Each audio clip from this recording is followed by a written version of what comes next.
Hello friends, स्वागत है आपका लाइफ विद हरितिमा में। आज मैं आपको सुनाने जा रही हूँ इतिहास की सबसे खूबसूरत गणिका के बारे में, जिसकी खूबसूरती ही उसका अभिशाप बन गई थी। देखिए, पहले मैं आपको बता दूं कि गणिका से तात्पर्य क्या है। गणिका प्राचीन काल में एक विशेष प्रकार की महिला होती थी जो वेश्यावृत्ति करती थी और नृत्य गायन में भी माहिर होती थी, यानी कि नृत्य गायन भी करती थी।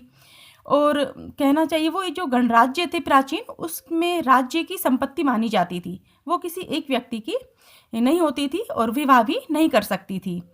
तो मैं आपको बताने जा रही हूँ आम्रपाली के बारे में, जिनकी मतलब इतनी खूबसूरत थी कि इतिहास में सबसे खूबसूरत गणिका या कहिए वेश्या के रूप में उनको जाना जाता है।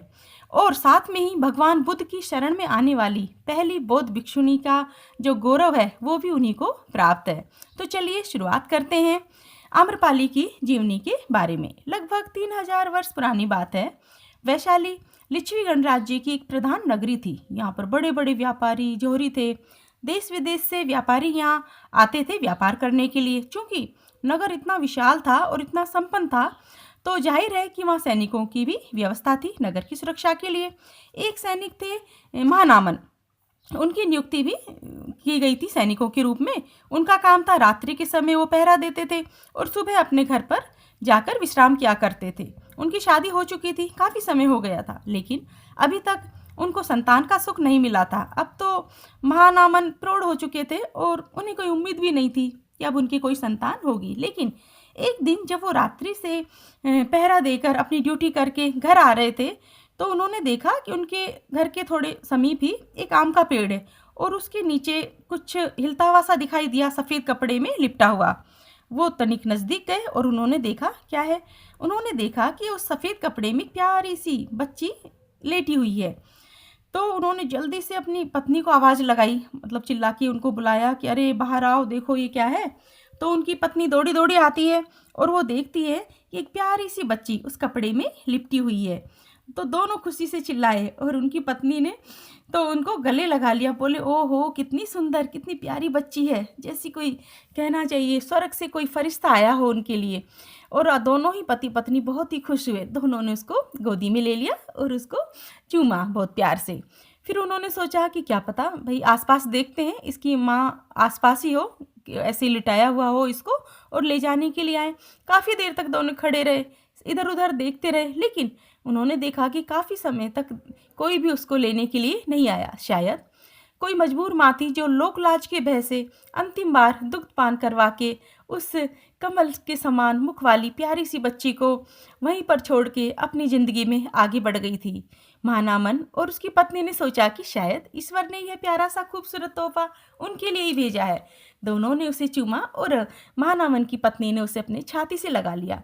उसका नाम रखा आम्रपाली, क्योंकि वह आम के पेड़ के नीचे जो मिली थी, तो उसका नाम रखा आम्रपाली। धीरे धीरे समय व्यतीत होता चला गया। लगभग एक दशक निकल गया। आम्रपाली अब 10-11 साल की हो चुकी थी और महानामन की जो पत्नी थी उनका देहांत हो चुका था। जब उसने देखा कि उसकी पुत्री बेहद सुंदर है और धीरे धीरे बड़ी हो रही है, तो उसने राज्य की सेवा छोड़कर नगर से दूर वैशाली के पास में एक छोटा सा गांव था, वहां पर अपनी पुत्री को लेकर आ गए। एक दिन महानामन घर के पीछे बैठकर दातुन कर रहे थे, तो आम्रपाली दौड़ी दौड़ी आती है और आके अपने बाबा के पीछे गले से चिपक जाती है, ऐसे गले में बाहें डाल लेती, कहती बाबा बाबा मुझे बहुत जोर की भूख लगी है, तो घर में खाने को कुछ नहीं है। तो महानामन कहते हैं कि अरे कोई नहीं, मैं अभी गेहूँ पिसवा के ले आता हूँ। तो बोलती बाबा घर में गेहूँ भी नहीं है, कहाँ से पिसवा के लाओगे। फिर वो उदास हो जाती है। तो महानामन फिर कहता अरे बेटा कुछ नहीं, मैं पास के जंगल में जाके कुछ शिकार कर लाता हूँ, आज मैं तुम्हें कुछ शिकार भून के खिलाऊंगा। तो फिर वो रोने लगती, नहीं बाबा मुझे पक्षियों का जानवरों का मांस नहीं खाना, नहीं खाना मुझे मांस। अब वो बच्ची को तो बहला देते हैं, अच्छा कोई नहीं ठीक है बेटा, मैं तुम्हारे लिए गेहूँ ही पिसवा के लेके आता हूँ, तुम खेलो अंदर जाओ।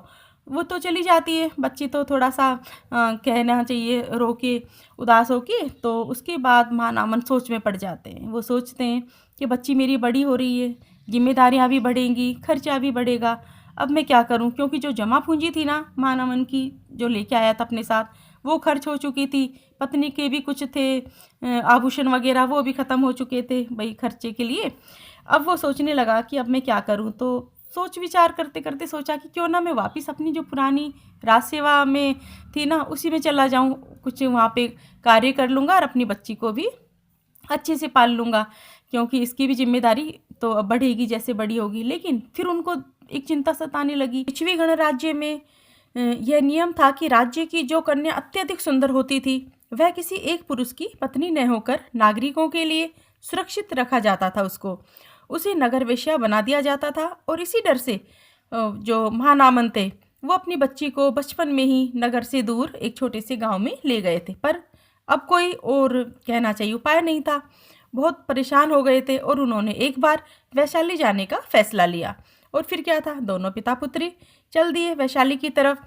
लेकिन धीरे धीरे शाम हो चुकी थी। बालिका अब थक चुकी थी, छोटी थी, अंधकार हो चुका था और ऊपर से बारिश भी आ रही थी। तो बच्ची ने कहा, बाबा अब मैं नहीं चल सकती, कहीं विश्राम कर लीजिए ना। बोला, ठीक है बेटे, थोड़ा ऊपर की तरफ चलते हैं और पेड़ों के नीचे अपन बैठ जाते हैं। दोनों पिता पुत्री एक पेड़ की शरण ली उन्होंने, थोड़ी सी ऊंचाई पर, और जाके बैठ गए। तभी बालिका ने कहा, बाबा मुझे घोड़ों की टापों की आवाज़ सुनाई दे रही है। बुजुर्ग ने भांप लिया कि शायद सैनिक गश्त लगा रहे हैं और इस साइड आएंगे। तो वो डर गया बुजुर्ग एकदम से। वो डर के अपनी बच्ची को छाती से चिपका के पेड़ के नज़दीक और चला गया। पेड़ से चिपक कर बैठ गया डरा सहमा सा बच्ची को लेकर। लेकिन सैनिकों की दृष्टि पेड़ के पास पड़ी और उन्होंने देखा कि कोई मनुष्य है। उधर जो वृद्ध व्यक्ति था वो उठकर सोचा कि धीरे से मैं खेतों की तरफ निकल जाता हूँ। लेकिन जैसे ही उसने उठने की कोशिश की तो एक सैनिक ने बर्छा फेंक कर मारा और उस बर्छे से उस वृद्ध की वहीं पे मौत हो गई। बेचारी बच्ची जोर से चिल्ला उठी, बाबा, और रोने लगी। वह छोटी सी कन्या एक बार फिर अनाथ हो गई थी। बर्छा फेंकने वाला जो सैनिक था वो थोड़ा नज़दीक आया और उसने देखा कि अरे वाह, इस वृद्ध को मारकर तो हमने बहुत अच्छा किया, हमें तो एक रत्न प्राप्त हो गया है, बहुत ही खूबसूरत ये कन्या मिल गई है, इसे तो मैं किसी के साथ साझा नहीं करूँगा। फिर दूसरे सैनिकों ने कहा कि नहीं, तुम ऐसा नहीं कर सकते, तुम अकेले इस कन्या को कैसे ले सकते हो? क्या तुम्हें पता नहीं राज्य का क्या नियम है? राज्य में इसे पेश किया जाएगा पहले, और अगर परिषद ये फैसला करती है कि इसको वेश्या नहीं बनाने की अनुमति मिलेगी तभी तुम इससे विवाह कर सकते हो, अन्यथा इसको अपन को एक बार राज्य में ले जाना पड़ेगा। ऐसा ही हुआ। आम्रपाली को लिच्छवी गणराज्य में पेश किया गया तो राज्य परिषद ने घोषणा की कि ये बालिका अप्रतिम सुंदर है, अतः इसे नगर वधु बनाया जाएगा। लेकिन चूंकि अभी ये छोटी है, कुछ साल तक 16 वर्ष की उम्र होने तक इसकी देखभाल परिषद की मतलब जिम्मेदारी रहेगी, उसकी देखभाल की जाएगी जब तक कि वो 16 साल की नहीं हो जाए। आम्रपाली 16 वर्ष की हो गई थी और 16 वर्ष की होते होते तो उसने नृत्य गायन वगैरह में एकदम निपुण हो चुकी थी। उसकी सुंदरता वैशाली से निकलकर देश विदेश तक फैल चुकी थी। उसकी एक झलक पाने के लिए लोग पागल रहते थे। मगध का राजा बिंबिसार भी आम्रपाली का दीवाना था। उसकी इस प्रसिद्धि को वैशाली के जो लिच्छवी गणराज्य थे के राजकुमार थे, उन्होंने सुना तो वो भी आम्रपाली के दर्शन के लिए लालायित हो उठे। अपने रथों पर ढेर सारा सामान लेकर आम्रपाली के लिए उत्तम से उत्तम भेंट उपहार आदि लेकर सभी उसके साथ आधार करने की इच्छा लेकर वहां पर पहुंचने लगे। आम्रपाली को भी ये सब सांसारिक सुख भोग बहुत आकर्षित करने लगा जब वो देखती कि बड़े बड़े राजे राजकुमार सब उसके लिए दीवाने हैं। नगर वधु का जो ओहदा होता है ना, वो एक बड़ा ही ऊंचा और शान शौकत वाला होता था। एक सामान्य वेश्या से बहुत ऊंचा ओहदा होता है। कुछ ने तो उसे आम्रकानन भी भेंट में दिया था। सुना है कि आम्रकानन उस समय बहुत ही विस्तृत, विशाल और भव्य था, जहाँ पर आम्र जो पाली थी वो रहती थी।